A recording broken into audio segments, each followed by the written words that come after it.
Welcome back to the DGA YouTube channel. In a previous video, I introduced what the DGA is. In this video, I'm going to be talking about what is a decentralized game. I did a little bit of an introduction as to what a decentralized game is in the previous video, but here I'm going to dig into a little bit more to try to help you understand what it is that we are so passionate about. So part of this is to look at, say, okay, what are the components of decentralized and game? So let's have a look at what a game is.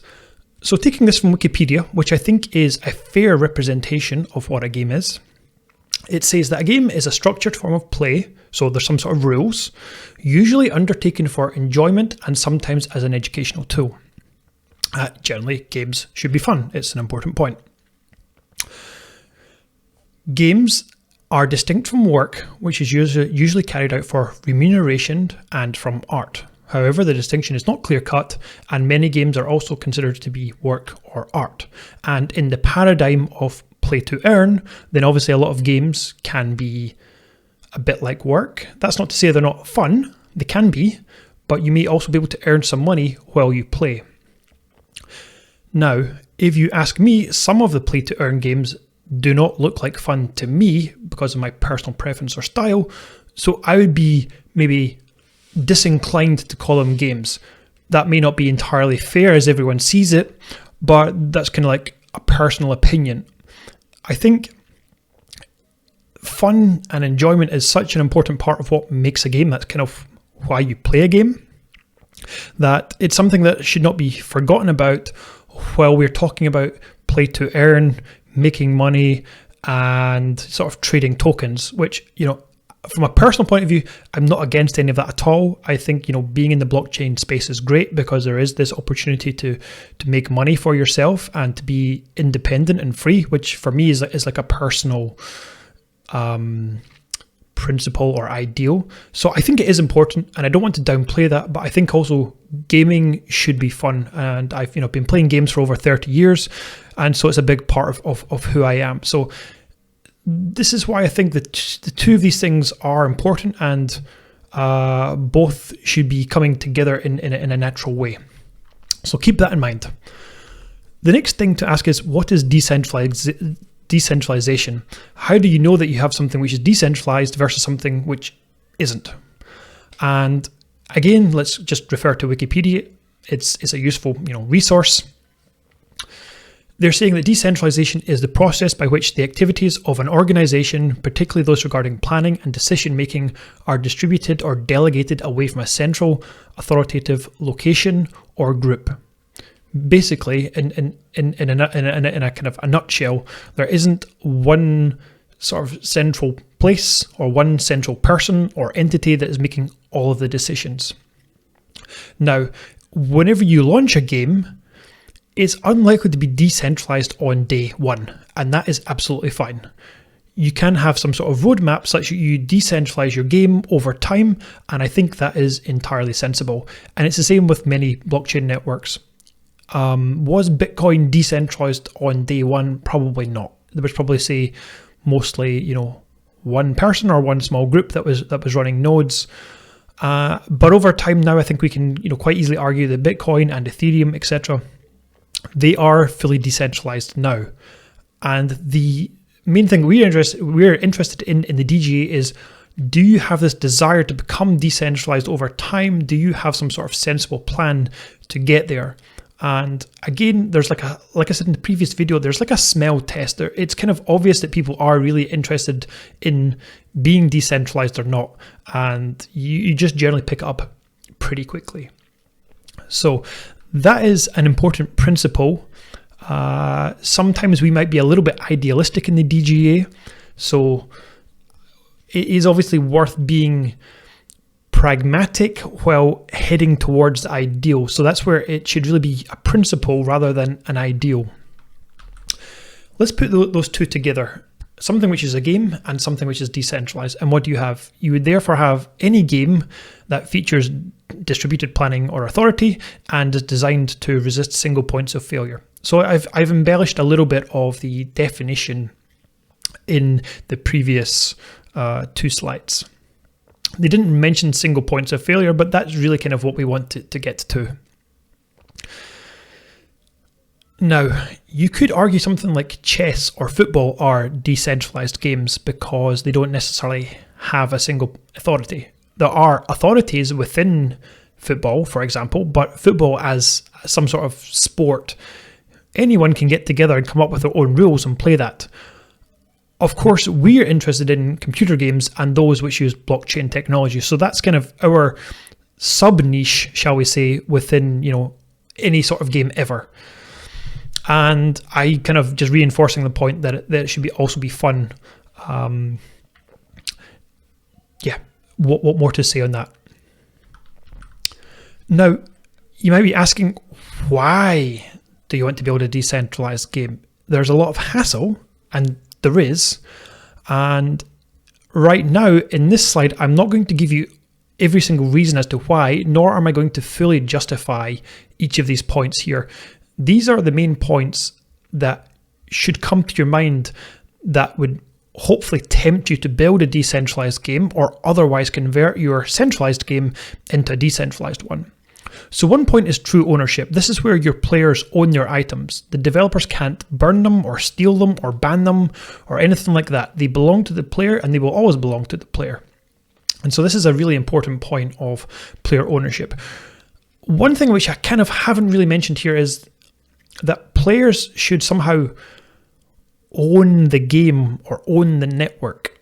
That would also be part of this idea of decentralization.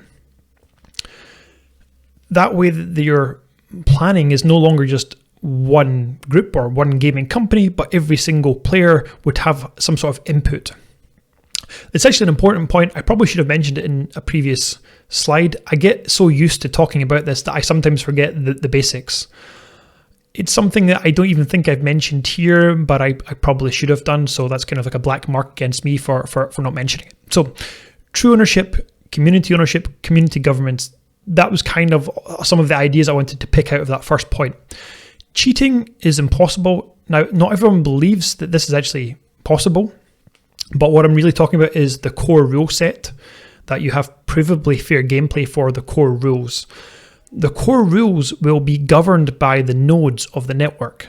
So if you send out an action to one of the nodes within the gaming network, it has to agree that your action was actually true and verifiable, that it fell within the rules of the game. And if you tried to run faster than the game rules would permit, then your action would be discarded. It would not be part of the game state, the world state of the game, I should say. So that's where I think it should not be possible to actually cheat the game. There is a lot more to this discussion here than I can really cover. So again, I'm not going to cover that in this video. We're going to have more videos. It'll be a later video. By virtue of having a blockchain and a blockchain network, you have transparent economics. I believe that because of the first 3 points, you will have a higher market value for your entire ecosystem. A proof of this is kind of like so. You have Bitcoin, which itself had a market value at one point of over $1 trillion. And why is it that we have a market value like this of Bitcoin? Well, part of it is because it's open source, it's a decentralized network, no one can control it, and therefore you can trust it to a very high degree. That is part of the justification as to why decentralized networks are important and that they are valuable. Now, on top of this, you could look at something like Axie Infinity. Axie Infinity is not fully decentralized. They have decentralized aspects with their NFTs, but it's not fully decentralized. However, they have quite a good market value. If you think that they've only been around for a couple of years as a team, and their market value is something like $2 billion plus. This is kind of showing you the direction that things are going in with games that are blockchain games. And I think, and it's part of like a personal thing, is that the market value of a decentralized game could in fact be even higher than any centralized game because of the fact that you can trust the network with higher values, and therefore it should be possible. But let's see. That's not proven yet. With Axie Infinity, I don't own any of the tokens, and I have no idea where the price will really go. Maybe it will grow, but this is not like investment advice, so don't take it as that. The game should be persistent and unstoppable, much like the blockchain network itself. And really, I think your code should be open source. And the reason for that is that it allows the players in the community to basically fork the code and the assets and to go and do their own thing with what you've done.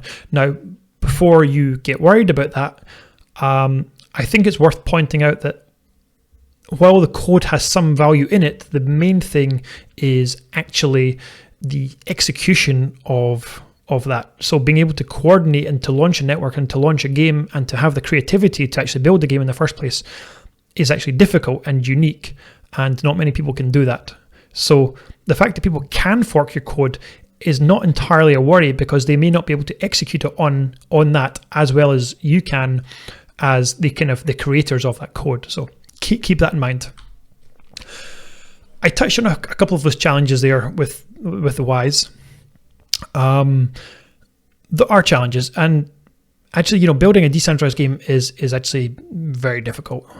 Now, why would you want to build a very difficult game? Well, in the previous slide, the fact that you could have a higher market value, I think is one of the reasons you may want to consider it. Why is it that Axie Infinity, for example, have such a high market cap in such a small space of time? Well, there's clearly something in the technology that allows you to have this. So that's why it's worth considering. Now, there's few experts in this field who are experts of this technology, which makes it a challenge. How do you hire whenever there's not many experts? The open source mindset, as I kind of alluded to, is not very well understood. Scaling is an issue. We've seen this with Ethereum, with CryptoKitties, for example. Game complexity, anything which is complex, naturally has a scaling issue. We will need new economic models, because it's just going to be difficult for developers to just start changing the code on the fly. That means there will be mistakes made along the way, and things will be learned. But this is kind of exciting in one ways, and I think there's a lot more research and development to be done there around economic models for decentralized games. Another challenge is governance. It's not something that was almost even a big thing for traditional games. It's almost, they did not care about what the users thought. So now that you can have the user's input, I think players will appreciate that, and hopefully they enjoy that. But naturally, it is a new thing, and it's something else that has to just be thought about and to be dealt with. So it is a challenge. Under governance, you'll have things like rollbacks. How do you handle a rollback? Do you handle a rollback, or do you just ignore it? How do you handle updates to the game, to the code? There are potential solutions, but I don't think that we have, say, one solution. There's many different solutions, and some people will prefer one solution over another. So I'm not going to give you the answer here, shall we say, but this is just to kind of get you thinking about what are the challenges. Now, you might say, are there many examples of decentralized games already? And to be honest, there isn't many. That's just the facts. There aren't many. But there are a few. And I can't mention every game right now, or I won't. I mentioned a few in the previous video. But let me just kind of go through a few examples just to kind of get you interested in it, something that you can check out. So 9 Chronicles, that I did mention in the previous video. It's a team that I've been helping. As I said, I own a few of their tokens. So again, it's not like investment advice, just to let you know. And it's launched, it's early access. It doesn't have every single feature that they're planning, but you can play it, and you can play it for free right now. So it's a side-scrolling 2D game with, elements of an MMORPG. Soccer Manager Elite from the Zaya team is kind of almost tells you what it is in the title. It's a soccer manager game. It is obviously fully decentralized, and the idea will be that it's completely community driven, such that all of the teams will be owned by different players of the community, which I think is quite a cool aspect, that the players will in many ways own the teams and not just be players playing the teams, but essentially be the owners and managers of the entire teams themselves, which is really cool. I think it's beta right now. They've had some beta tests. It's not obviously launched yet, but go check it out. Also from the same team, from the Zaya team, is Torion, which is a 3D MMORTS. So, potentially thousands of players playing concurrently and playing in a game which is kind of sort of inspired by Dune 2. Lastly on the list of games to mention is this also an RTS game called Dark Forest. This is running on an Ethereum sidechain, and they're using zero knowledge technology, ZK snarks, which is really cool. Obviously the graphics are quite simple here, but I think this has been a great proof of what you can do with this technology, and it's also really cool that it is decentralized. And I think one of the things that I've also really appreciated about the guys building Dark Forest is that they've managed to get a lot of interest also in a short space of time for a game which isn't just about NFT cats. There's something a bit more substantial to what they're doing, which I think is fantastic. And I think it's, it deserves a lot of praise is what I want to say. So that's everything I want to say in this video. I'm going to be having more videos to try to dive into these topics, to try to explain a bit more of how decentralized games work and why you should get interested, and potentially why you might want to join the DGA. I will put links into the description, such as a link to our Twitter, the website, the Discord, of course. This is where we mainly chat, and I welcome you to come to the Discord and to start asking us questions and interacting with the community. If you like this video, then feel free to send us a like, subscribe to the channel, and of course you can put comments into YouTube or a question. So thanks for watching, and I'll see you in the next video. Thanks very much.